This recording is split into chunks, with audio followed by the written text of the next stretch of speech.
Catus Maximus here. We're going to replace a power cord on this Milwaukee 5670. This is the 12 amp half-inch router motor. Picked this up at a garage sale for 40 bucks. It was listed as an estate sale. It was like a living estate sale. Some people probably... it was an older guy and probably was moving into maybe not assisted living, but you know, something like that. And this was 40 bucks. It was actually 40 bucks for this, which is the 5650. This is the 10 amp router motor with the 1/4 inch collet, and actually in the nice steel case, edge guide, original manual. Is actually just, I thought it was actually a pretty darn good price, and I was just going to pick this up, but he said this was part of it. He had this one and he said it works great, and he had used it quite a bit more than this one. It actually sounded like he bought them both new, because this router, I suspect, either from the 90s or maybe sometime in the 80s. Can actually understand that it was a decent price, because he's had these. Actually, I didn't realize this one had been... You can look up Milwaukee's serial numbers. You type in the tool part number on their support page, and then you'll look through the manuals and they'll show you the date ranges at each particular part, because they make changes periodically over the years, and any of those updates, they keep track of it by a serial number series. This was made between 77 and 79, and they had an update in the middle of the year for this, and so this motor was made in 82, so who knew? These are 40-year-old routers, and obviously not heavily used. Getting to repairing this, I've already checked the brushes. They actually look great. There's no discoloring on the little copper wire. Pull off this cover. Obviously he had a go at it and somehow lost the screws. A couple screws, which is unbelievable. There's only 4 to keep track of. Those look like originals. That's an oddball one, and that's a slot head. I think it's hilarious to remove 4 screws and lose half of them when there was only 4 to begin with. Let's take a look at what we got here. I'm using a roll of tape as a stand. Pretty hardcore plastic. So what we have here is what appears to be a pretty easy setup. We have a couple of pinch for retainers for this big old switch in there, and that looks to be, that's not like a power tool proprietary switch. It's actually a metal toggle switch that they're just have molded to use, so at least when the switch goes out, you don't have to get a Milwaukee. You just need to get a high amperage toggle switch of the same dimensions. This is a grounded router, and that's probably the worst part about this, is that the ground wire, to tell you the truth, I'll probably just use there's a ton of extra space in there, especially along the switch there, and plenty of extra space inside this, so I think that's what I'm just gonna do, is use a wire nut on this rather than really mess with taking the motor apart just to get at the ground wire. And since I'm using such a short cord, it will save me, you know, some length. Doing some pre-checking here. It looks like this is actually going to work out. Such a thick piece of insulation on this that it actually is its own integrated strain relief. We'll use my favorite general purpose wire cutters. These are a true value. There's utility cutters, but they use utility knife blades. So you can always replace the blade with something sharp, and for cutting wire, it's not, you know, even cutting copper wire will dull a utility knife blade, but when you can replace it, it becomes a completely different situation because of how sharp the utility knife is. When you cut wire, you can cut this basically any thickness of copper wire, or even something this big around, which is like more than 1/2 inch in diameter, or around a 1/2 inch in diameter.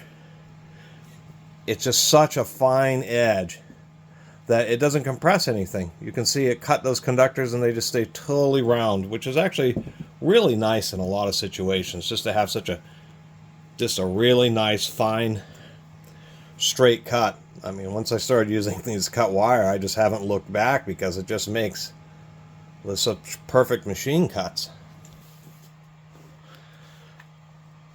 Annoying thing about now, I see in here, which is a little bit curious, I have a couple little nubs here. I don't know what those are for, but at some point they had made some type of design change in here. If we look, those holes are not threaded, pretty large in diameter, but that's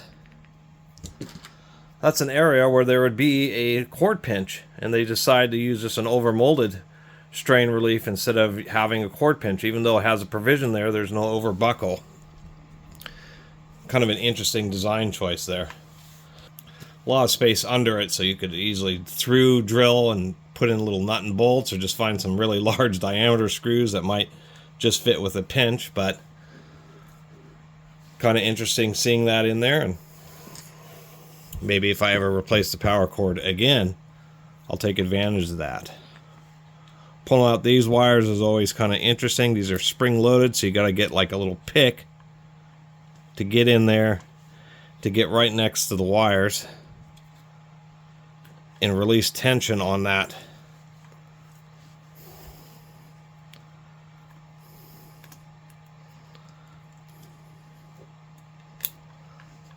Little barb so you can pull the wires free. They are tin. There's a tiny amount of solder, so they're rigid enough to push in there, so that's what I have to do on this other wire. And then this is going to be real special to strip, but I'm going to cut it, this ground wire, since I'm just going to wire nut it instead of dealing with taking apart the whole thing. I'm going to cut this. That way I have just enough length to get a little pair of strippers on there. I'll keep this so that I know how far I need to strip this power cord here. And to do kind of a dry run here to see how tight this is going to end up fitting.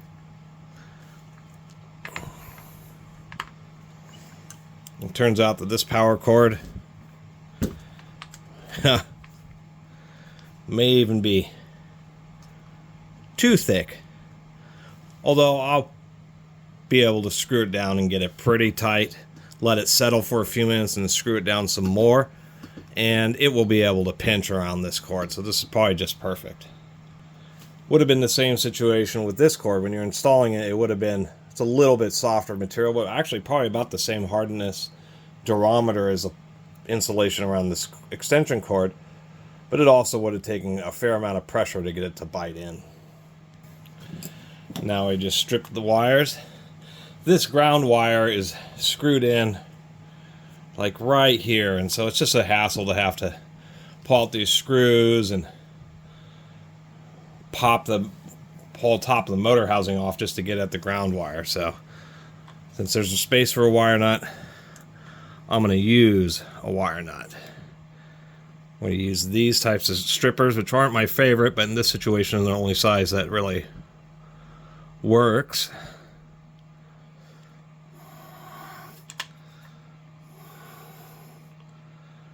You just want to make sure the wire is in the middle of the holes that you're using, because I've certainly done it where you get the wire in between and you end up cutting the wire. Now on this, I use my automatics, which I happen to like a whole lot better. The insulation's so thick that even though these are 12 gauge cables, I'll end up using the 10 gauge hole because it'll work just fine, and it really makes sure that I don't run any risk of breaking even a single strand of wire. And that's what I really like about these automatics. They just do a much better job of really making highly accurate strips. You don't want to put a ton of solder, but just enough to wet the copper wires. Give them a little twist to make sure they're all nice and tight and together.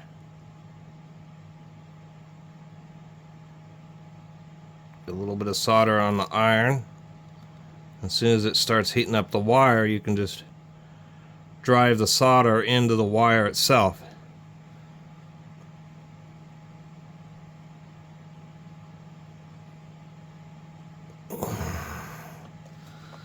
And that's all it takes, just a little bit. That's enough to make the wire rigid so you can push it into the connector. Fortunately, this tool, I believe, maybe it was 16 gauge wire, but that switch can take 10 gauge wire, so why not?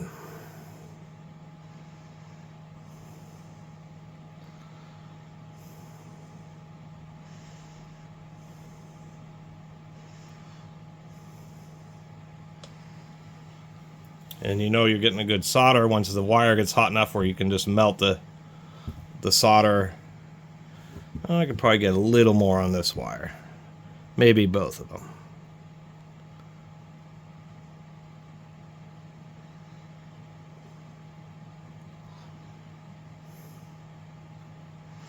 I'm getting a booger. There we go. Sometimes it takes just a little bit more than you initially think, just because, like in this case,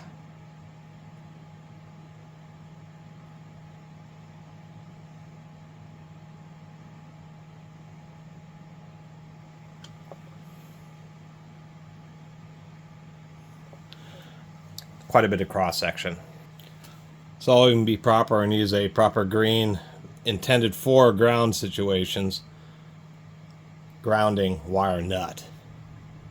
You know it's a ground wire nut. Actually, I think I've seen other colors, but we can tell that's 10 through 14 gauge. So since I'm putting together a 12 and a 16 gauge, this would be perfect size.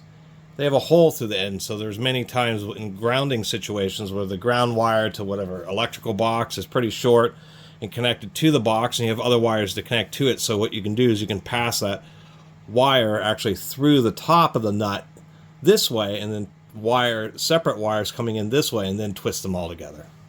It's kind of a handy feature to have, and you should know that in any type of situation you always drill a little hole in the top of a wire nut.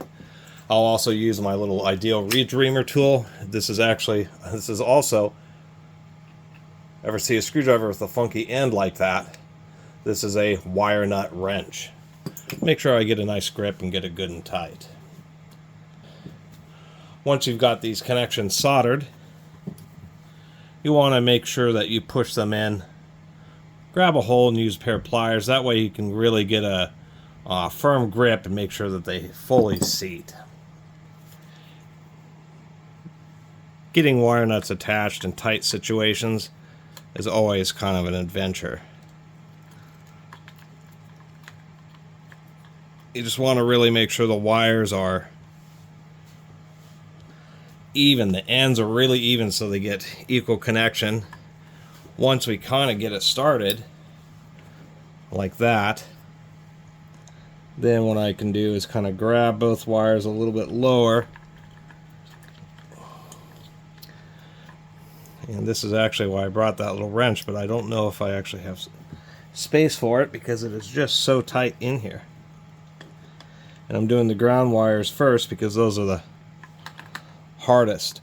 Now when you do a wire nut, you really have to twist it tight until it doesn't want to turn anymore.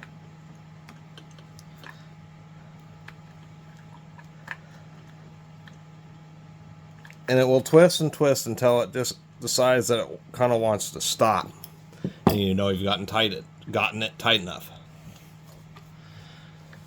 So that actually worked out with this cord. And just slowly going at it, kind of getting these screws tighter and then cinching down these, and as this closed tighter, eventually tightening up these shorter ones, tightening these up until maybe it was 4 or 5 millimeters, 3/32 of an inch, letting it sit. I just let it sit for like 10 minutes just to kind of start to get this plastic or the insulation to settle into the shape, and then eventually tighten it down. And it actually turned out that the thickness of this cord was like truly perfect to get pinched by that strain relief. This cord is really, with those 2 notches that were in there, it's not going to come out. And this cord will probably last the life of the router, considering how overkill it is, even though I always have to use an extension cord. It's kind of fine, and actually having a more rigid cord like this right at the router head kind of helps keep it a little bit more out of the way. And yes, indeed.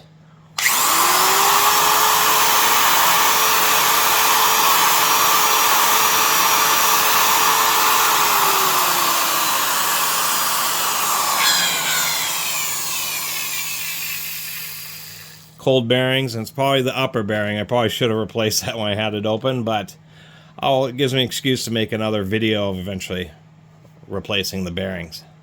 Actually, I don't ever remember holding a router motor in my hand like this, but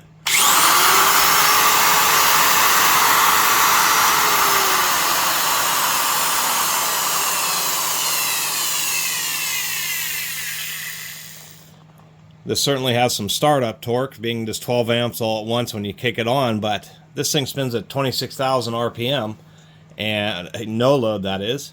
And you'd be surprised, it's a very forceful gyroscope. It really just does not want to change direction when you have that much mass like this motor here spinning at those kind of RPMs. So anyway, that's how to replace a power cord on a classic Milwaukee router. It's actually pretty easy the way they have just a simple basic switch. The worst part is either having to spend the money to order the special cable that has the integrated strain relief so it fits right, or doing something where maybe you can go buy a tool store or something to find some way of getting a more normal cord pinch to work. That way you can just use a standard power cord and a slip over strain relief. And it just happened to randomly work out for me is having one of those heavy duty power splitters where the wire is just the right thickness just to use it straight up like I have here. Anyway, thanks for watching.